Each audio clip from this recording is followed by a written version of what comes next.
The late great Babe Ruth once said, never allow the fear of striking out to keep you from playing the game. Well, what about the fear of not knowing where you're going to play this season? Oh, and playing in the middle of a global pandemic. Well, welcome to Major League Baseball, and today is the Jays season opener.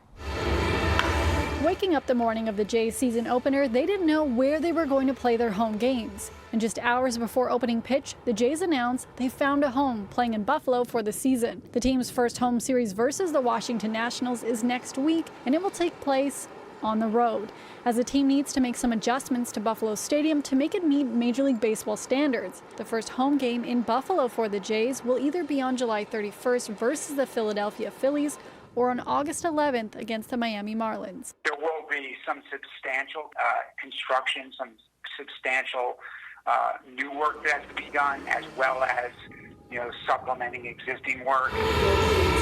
The team has spent the last week looking for an alternative site for home games since the federal government denied their plans to play at the Rogers Centre in Toronto.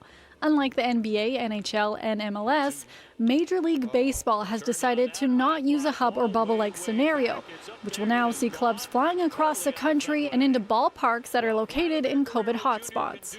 Do you think Major League Baseball will make it to the finish line of a shortened 60-game season? I mean, I'd like to think yes, but none of us really know. If you just get that one chance interaction with somebody who happens to have it, and the virus is spread before it can be captured via tests, and all of a sudden you've got an outbreak and it goes from one team to another, this could fall apart quickly.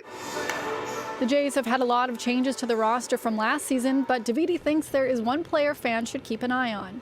Well, the one that they spent the most money on, Hyunjin Ryu, the ace left-hander, that's the big one to me. And, they've got a legitimate front-of-the-rotation guy in Ryu, somebody who is really proven to be a bit more of a leader than maybe they might have expected. He gives them a weapon. Okay, fans, I know what you want to know. What are the realistic expectations of the Jays this season?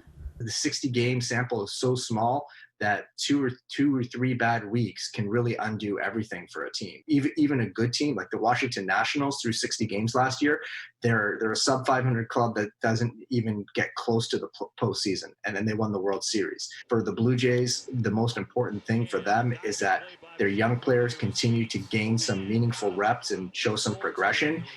If they do that, this season will be a success. Anything over and above that would be gravy. What I took out of that is we're going to the World Series. Thank you so much. This definitely is going to be the strangest season we've ever seen from the Toronto Blue Jays, from social distancing, no high fives, no fist bumps, probably no bat flips, and definitely no fans.